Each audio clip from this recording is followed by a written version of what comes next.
I think we're live.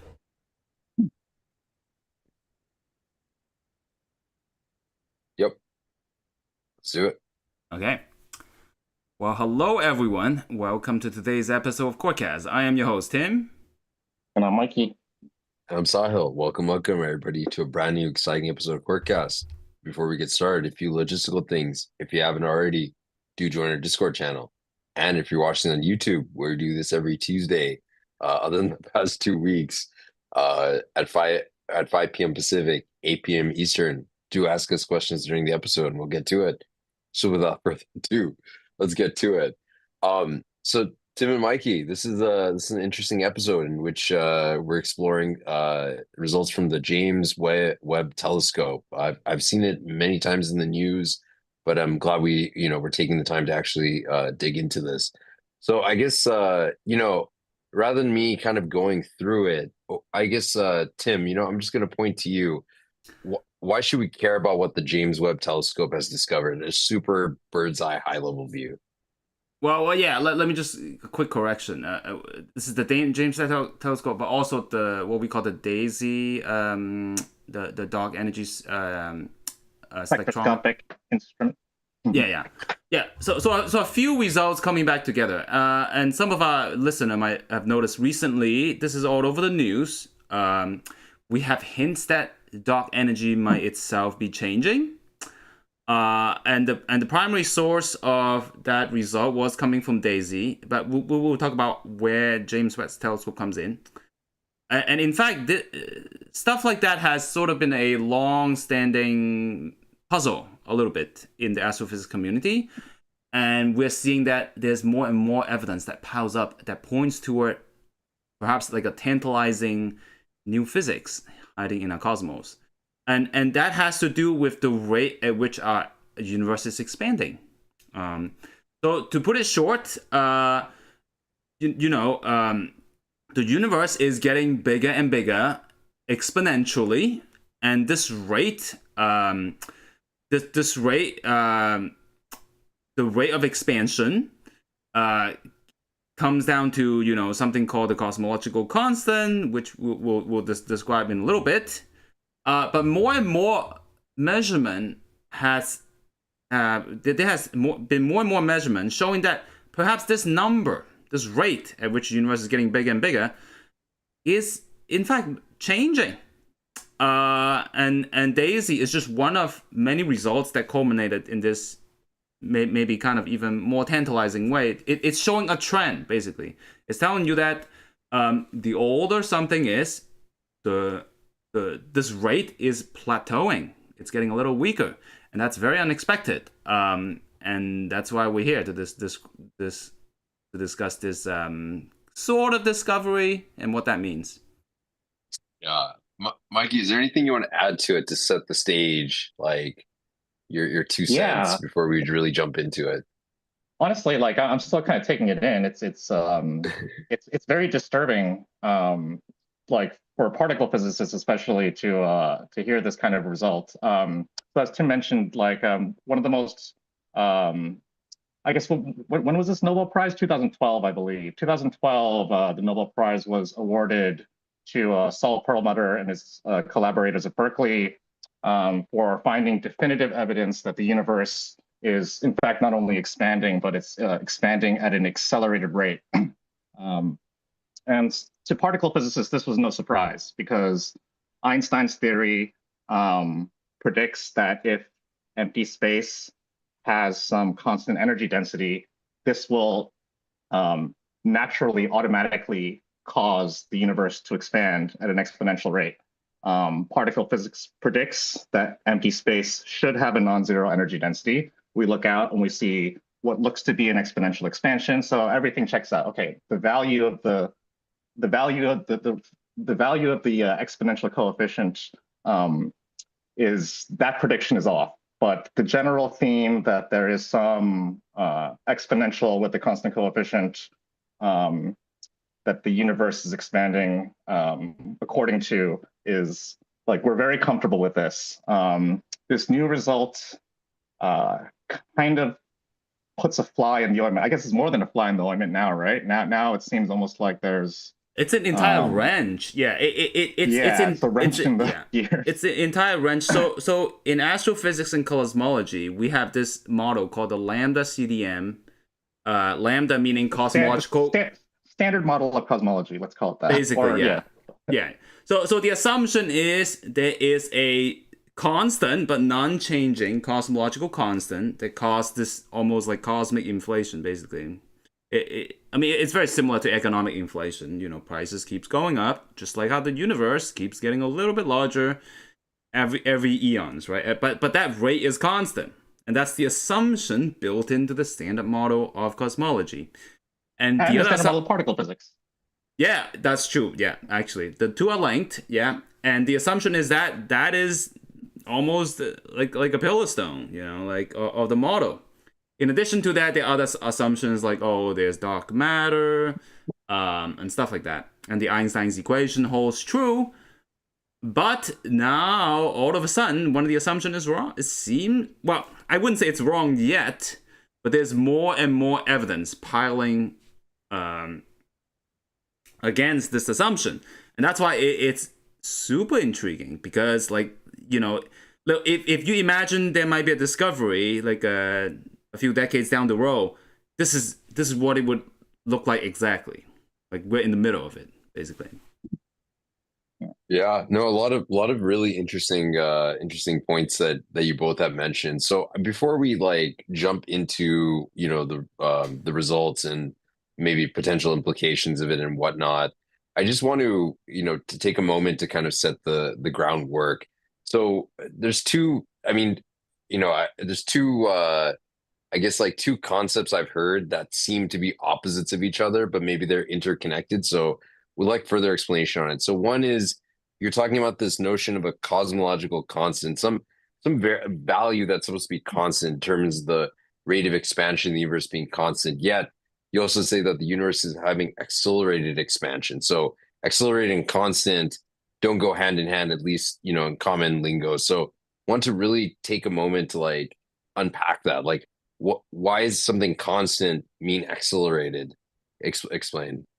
Okay, yeah. So I guess that I can see that. I can see why that would be confusing. So when we say constant, we mean constant in a very particular way. Uh, if you apply Einstein's equations to the whole of the universe, basically Einstein's equations give you a recipe for how the size of the universe could react depending on the types of energy or matter that are contained in it.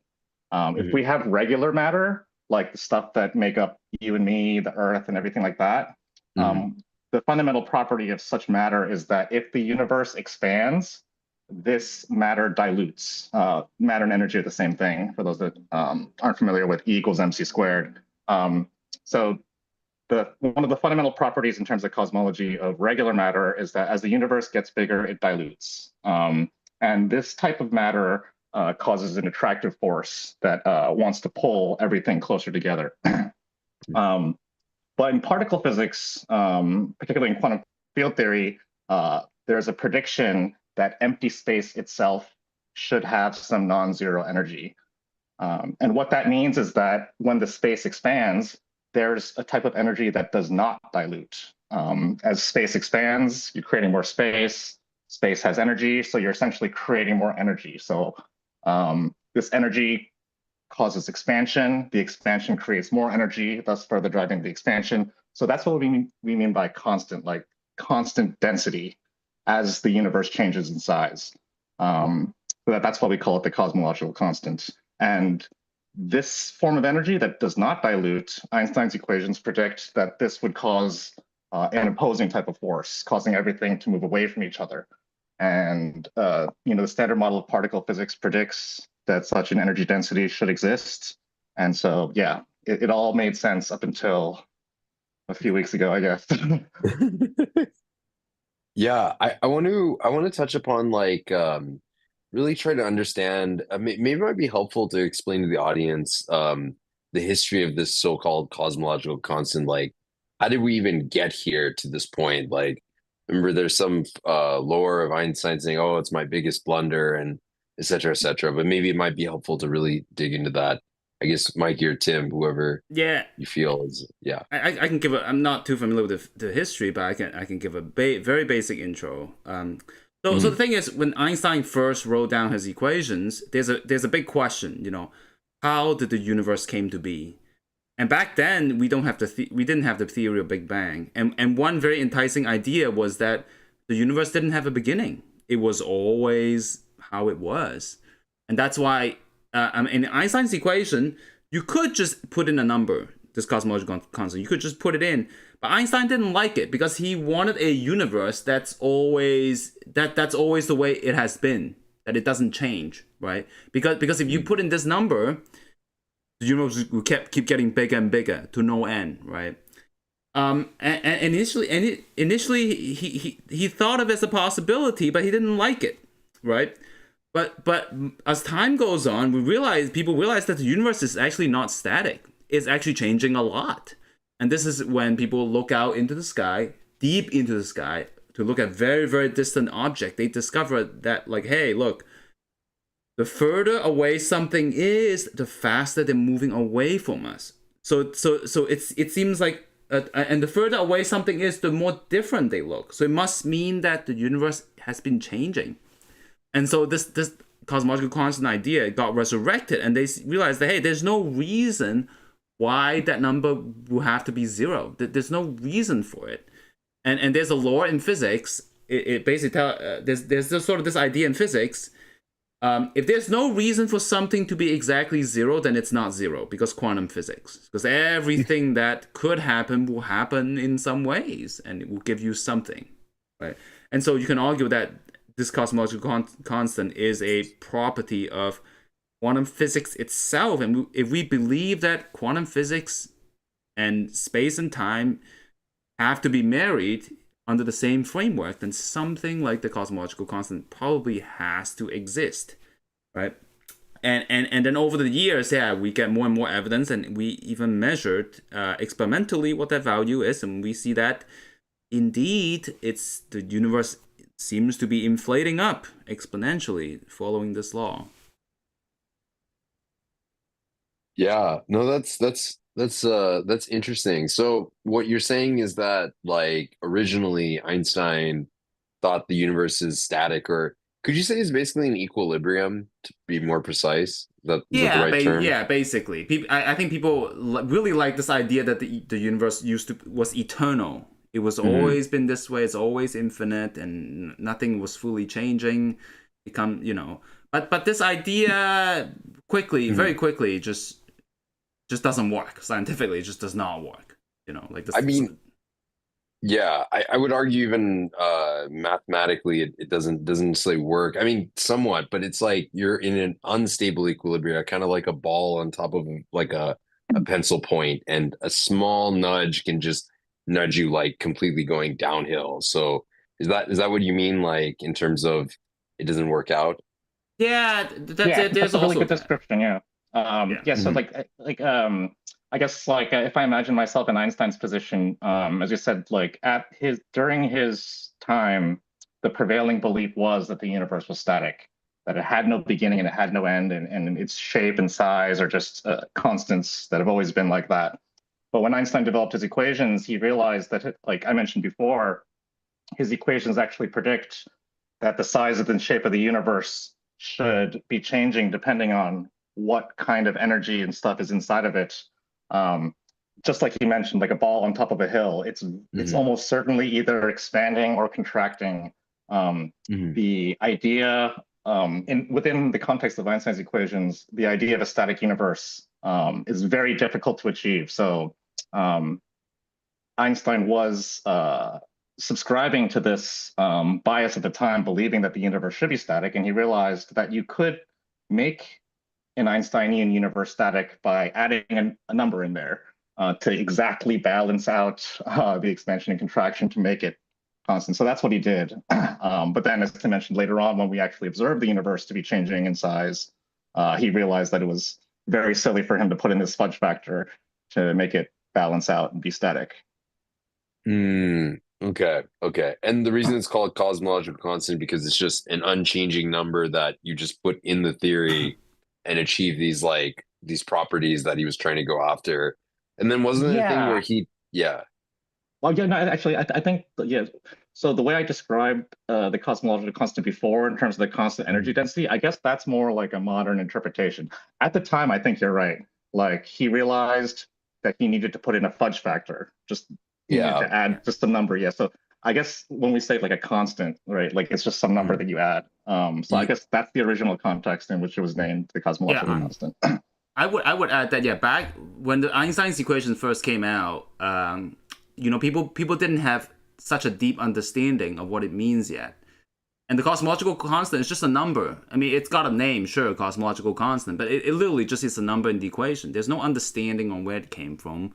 What does it do? Yeah, fudge factor. Like, yeah, it's purely a fudge factor. Just like you draw a line, you draw a curve through some dots. That's the level of understanding we had.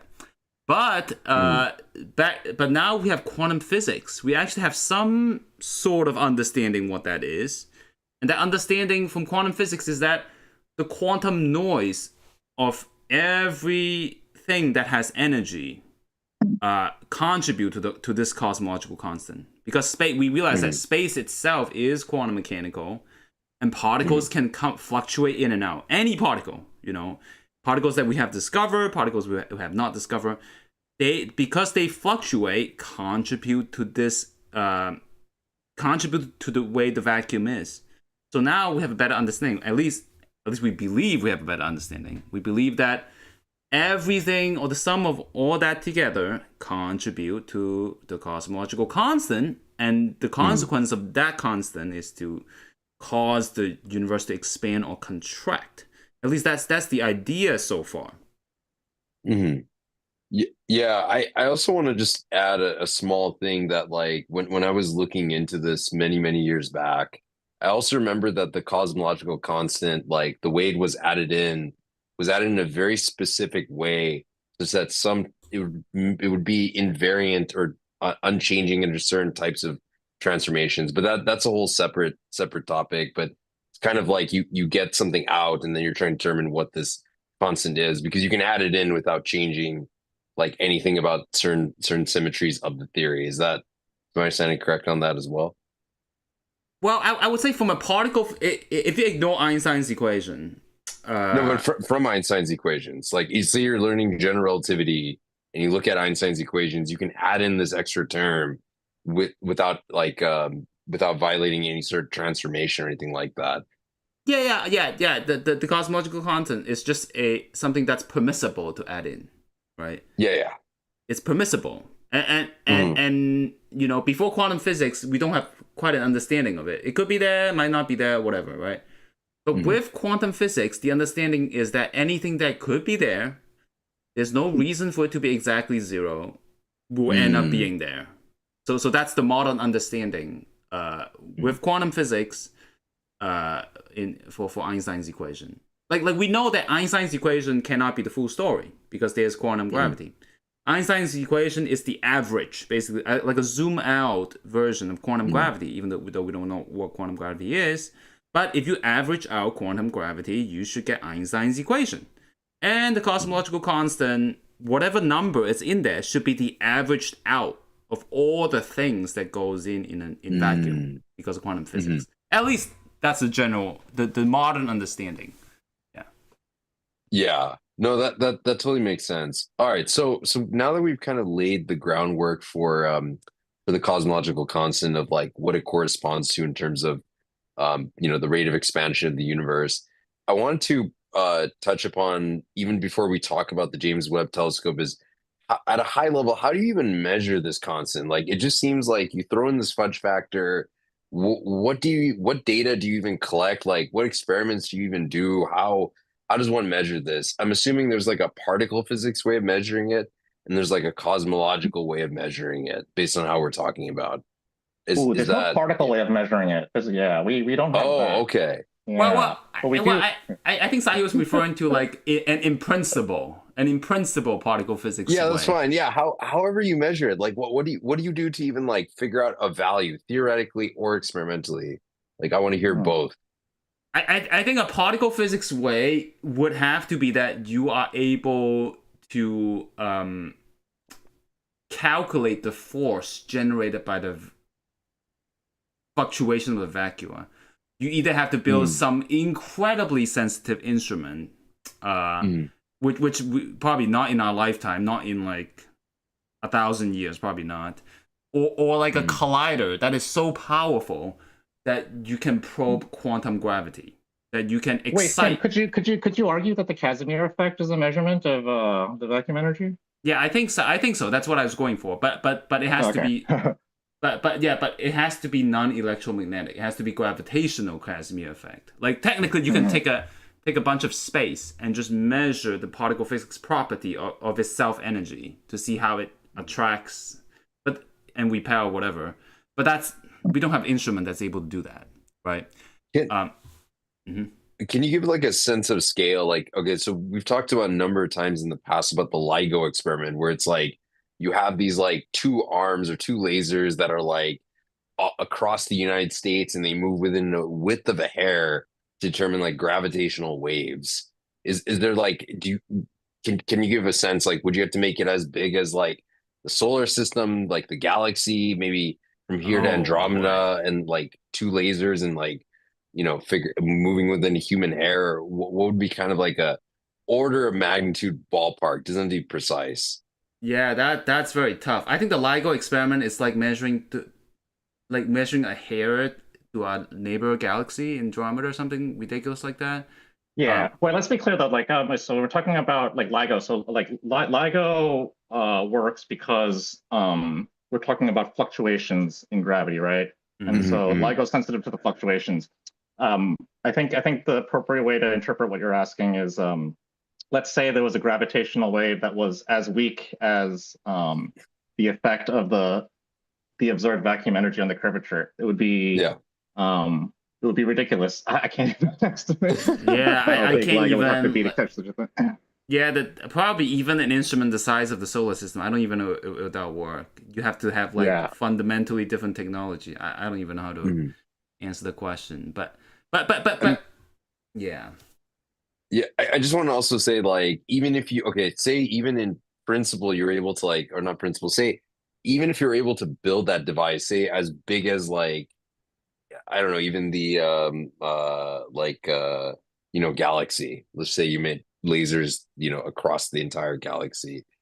Would it be even like I guess like computationally infeasible, because it'd be so much noise that you have to sort through to even figure out what that is? Is there No, like I think there's a way. I think there's a way to get it to work. I don't think it's totally impossible. Like, yeah, if you're God. I don't. Well, not quite God level. I think there's a way to make it work. I don't want to say never. Like in 1,000 years, maybe scientists will figure out a way. But it's just totally technical outreach. But on a similar note, right? So you cannot zoom into a small chunk of space and measure that because it's so hard. That's why we zoom out. We measure this effect across the entire universe, right? And that's how we get around that. So that's how we measure the cosmological constant. Like, because there's too little space, the effect is too small, right? So we zoom out. We take the entire freaking universe, and now we're able to see its effect. So that's roughly how things are measured. Yeah. So do you? Oh, go ahead, Mikey. Sorry. Oh, I was just gonna, because you were mentioning about like the particle physics versus the cosmological way of measuring it. Yeah. So I guess just to say a little bit about the cosmological, we think we can measure this cosmological constant also by observing out into space, and it's a little bit how does that work? So it's a little bit of a leap of faith, right? So Einstein's equations predict that if you have some constant energy density in space, then all of space will be stretching bigger uniformly. And what that means is that when you look out at distant objects, you should see objects that are farther away moving away faster than objects that are close to you. Right? Imagine that space is like a cube, and imagine the size of that cube doubles. An object that is close to me will then have moved twice as far away. Let's say it was like 100 meters away, it'll be 200 meters away. But an object that used to be 1,000 meters away will now be 2,000 meters away. So objects that are farther away are moving away faster. That's kind of the smoking gun signature, we think, of a universe that is expanding in size uniformly everywhere. So when in 2012, when people made precise measurements of the distances and velocities of faraway objects, it was kind of like, it was very, very reaffirming that our picture of the universe made sense, because it was exactly like we expected. You see farther away objects moving away fast, and you see closer objects moving away slowly. And the curve fit just perfectly, almost perfectly at the time, with the idea that there's just some constant energy density everywhere, just like particle physics predicts. Yeah. Yeah. Yeah, But I just want to say, I just want to, yeah, just one last thing to say. But and through the measurement in 2012, you can actually measure the rate at which objects further away are moving away faster, and that allows you to infer what this energy, what the value of this energy density must be to achieve that expansion. So you can measure it that way, kind of indirectly. Yeah, and I think if you take an undergraduate astrophysics course, you probably see this famous plot, right? They look at the Hubble telescope look at different galaxies, look at how look at how far away they are and how fast they're moving away from us, and it follows this like beautiful kind of line, sort of, right? And the Hubble constant is approximately just the slope of that line. It tells you, hey, like, the further away you are, the faster you're moving away from us. And this line fits pretty darn well. But since then, you know, the scientific measurement has gotten a lot better. We also measure a bunch of different things. So we're not just looking at galaxies anymore. We're looking at like different stars. There are these pulsating stars that are nearby. We have looked at quasars, which are very far away galaxies that are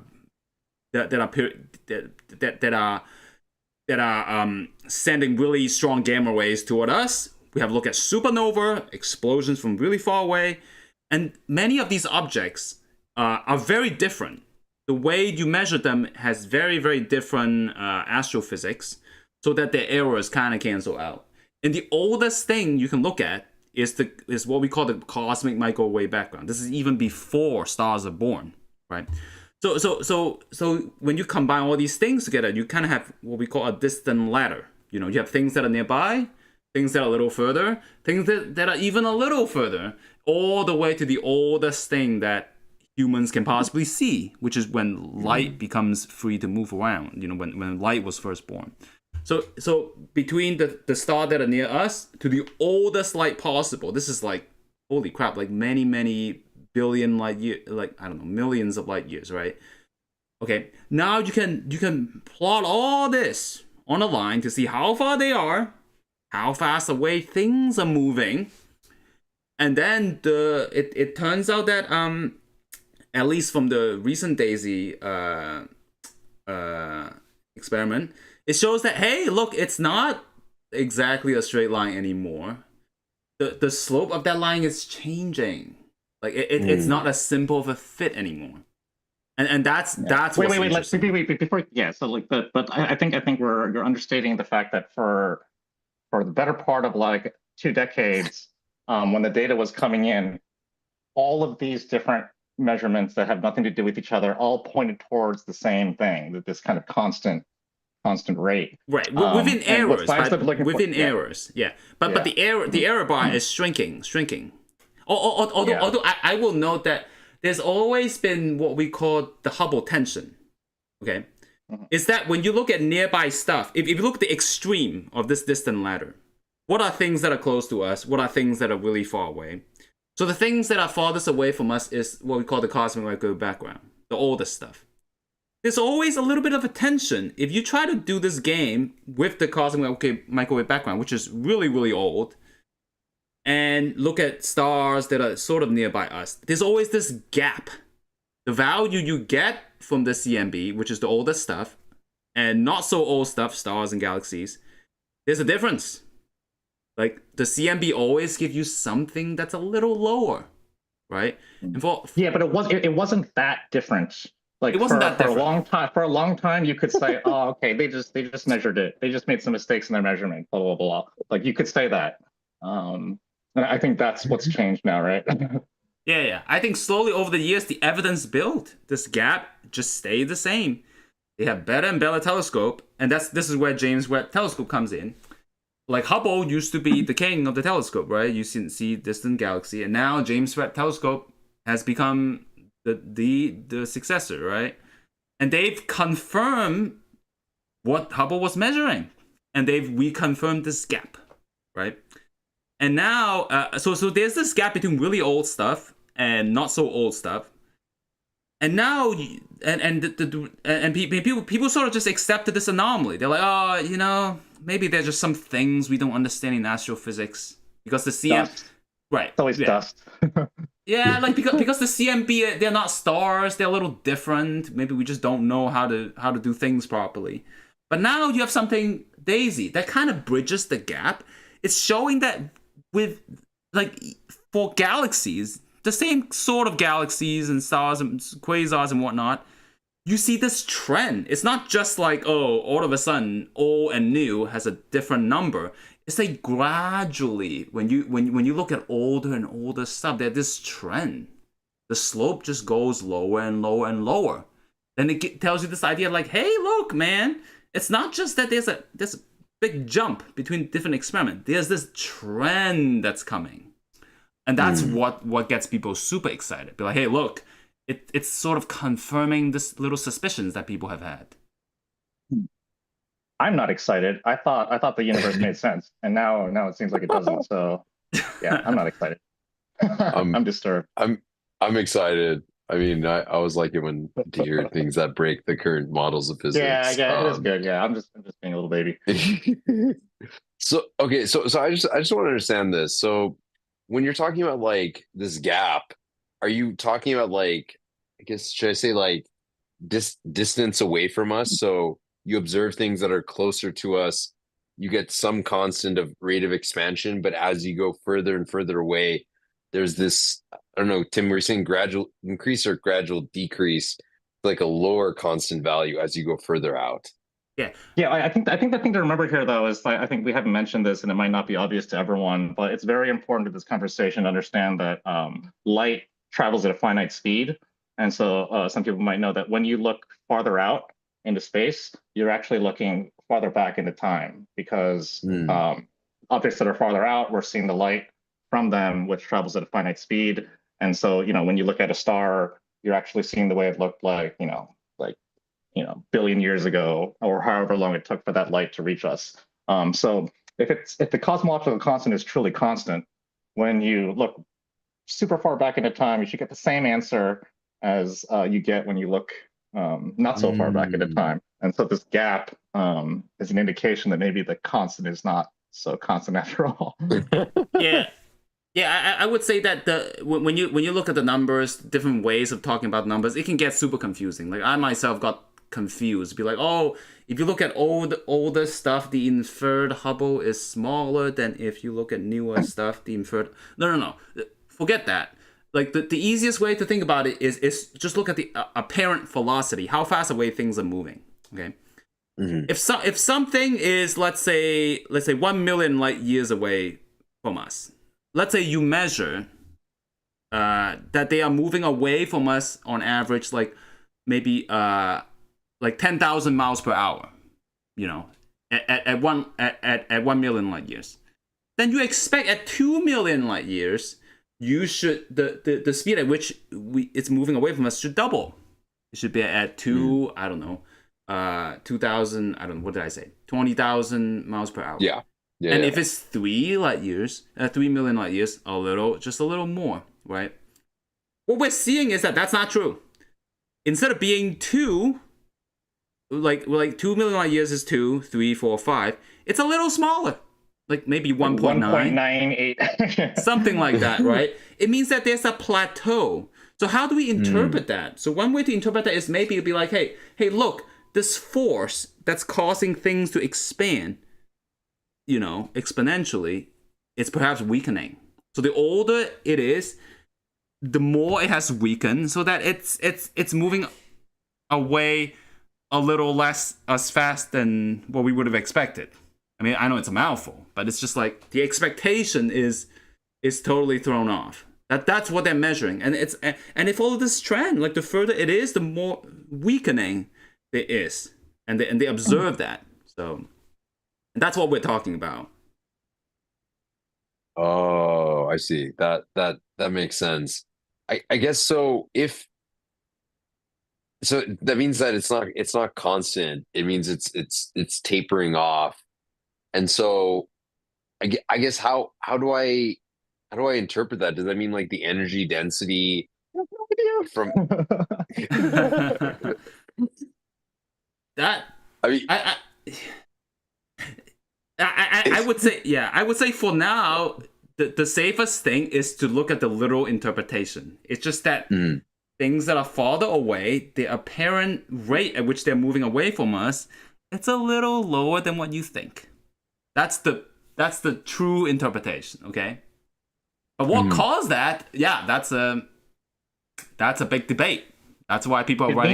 It means that there's something new. For a while, all of the data pointed towards the idea that everything we knew about the universe explained everything that we see, and now we see something that we can't explain. And this is it's notorious actually in physics as being the most difficult problem to work on. In fact, graduate advisors, it's well known that they tell their students not to work on this problem unless it's like a career killer, because you're never going to solve it. So I think I think it's fair to say that no one has. It's one of those things that just no one has any idea of. Like, I mean, there are ideas, but they're all really ugly. They all suck. Yeah, I would say they are theoretical ideas, and I think we're going to cover some of that the next episode because it is complicated. But for now, suck, right? yeah, but for now, the experimental. Okay. Let me put this straight. It is still plausible that maybe this is an experimental artifact. Maybe the telescope. I don't know. There's something wrong with the telescope. They measured the distance wrong. Who knows? But all the telescopes are wrong in the same. This is. I don't believe it, but this is what you hear at conferences. People debate all day long. Is it dust? Is it? I mean, you have to. Yeah, that's the scientific process, right? Is being devil's advocate. Yeah, it's gonna take many years to hammer it out, basically. But what's interesting is that this trend, like if it was just noise, maybe it would have gone the other way. Maybe instead of weakening, it will strengthen. But what's interesting is that it is the similar trend as the Hubble tension that we were mentioning when we look at the cosmic microwave background. So the DESI experiment doesn't look at my cosmic microwave background at all. It has nothing to do with cosmic microwave background. That's almost like a totally different experiment, right? But like you see, if you just draw that line out, say, oh, the older something is, the more this effect peters out. Well, guess what? We've observed that. The Hubble tension says that the oldest thing you've observed, this cosmic microwave background, it's almost as a gap. It peters out a lot, right? So if you just extend that line, it actually, it kind of works out, actually. That's what's exciting. I think that's what adds oomph to this finding. But hey, look, this is something that people sort of have been expecting, kind of. And like you're just adding fuel to this idea. So... Yeah, I guess so Tim, I think you're hinting at that this isn't like a slam dunk case, like we all shouldn't just, rip up our GR textbooks or general relativity textbooks yet. Is that fair to say? I think it is fair to say, like if I'm using my scientific brain, my scientist brain, I would say, yeah, keep it chill for now, because that's how people in academia are learned to do. Always be patient. Like, this is the time to write papers about it. Be like, oh, maybe some ideas, like there's still a chance that some experiments are screwed up. And also keep in mind that we're talking about this DESI experiment, Sky Survey. It's like they look at, I don't know if it's millions, billions, probably somewhere in the millions of galaxies and quasars and different objects, and they draw out these curves. Yeah. So it's no easy task, right? And you have to make sure they get everything right. So it's definitely not a discovery yet. Yeah. And this is what we call tantalizing evidence. It will probably take like a few years to hammer out. And I think it's also worth noting that like what we observe, like I said, particle physics predicts this energy density of empty space, and that predicts a very specific behavior for the expansion of the universe. What we observe is very, very close to that. What DESI measured is a very, very small deviation. So the conservative approach would be that, okay, we thought we had 100% of the story before, but it turns out we only had 98% of it. And there's maybe a 2% effect going on here. And so the question is, what is that? Gotcha. What I guess in both your minds, what would it take for this to become like a slam dunk case, like very like definitive? Let's rip up the GR textbooks and start anew kind of a thing. No, like I said, we Not will never rip up the GR textbooks, but we'll add a small appendix to it, let's say. And I don't know, like after my conversation with Tim earlier, for me, I think we're there, right? I mean, of course, everyone has different thresholds for, yeah, Yeah, when they're willing to believe something. But yeah, I would say first wait for a few more years. Like hopefully there will be more and more data, and the error bars will shrink, and then this will become totally definitive. Be like, oh, this is a real effect. Yeah. Now that's just the first step. The second step is people have to come to a consensus what this means, and that's going to be tough. that's not gonna happen for a while. But that's also going to be interesting. This is where science, like legends are made. This is where legends are created. What's the Get ready answer? for arguments. Get ready for fights. Gotcha. So I gotta cut now. But Okay. I'll see you guys next week. Yep. Okay, sounds good. All right. Well, I guess Tim, we're almost basically at the end of the episode. Do you want to leave the audience with any concluding words of wisdom? Maybe also like, what does this mean for particle physics and cosmology? Yeah. And I would say this, like, in science, sometimes the best discovery comes from surprises. Like a lot of people, probably myself included, a few years back, we would not expect new physics or new discoveries to be made from dark energy. But hey, look, we're not nature's boss. Like nature doesn't care. And sometimes nature just has different plans. And it could be that our entire views of the universe need to be modified. Like whatever is driving the vacuum or how the vacuum behaves might have to take a total rework. And that rework might involve completely overhauling the way we think about physics. Of course, we're not there yet. Yeah, but every paradigm change start with something like this, and unfortunately, science happens somewhat slowly and for good reasons, right? Yeah, but this is science in the making. Like I am super excited. This is probably one of the most promising. I would say one of the most promising hints of new physics I've seen in like many years now. Like this is probably and so we just gotta stay tuned. Unfortunately, I don't have a good answer. I mean otherwise if I really have a good answer, I'll write a paper about it, but I don't. So.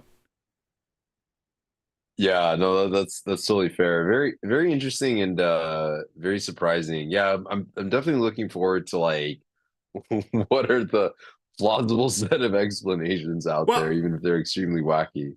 Yeah, we'll cover that in our next episode. So stay tuned, guys. We'll do it next week. Yeah. Definitely. I definitely want you to bring the kookiest ideas. Like, what is? Yeah, just like an absurd idea that could work. Not like like completely off the rails, but just like an absurd completely flip the script sort of idea based on this. Well, so. I will say this much, right? Like many papers are being written, and there are wacko ideas out there. There are plausible ideas out there. There are reasonable ideas out there.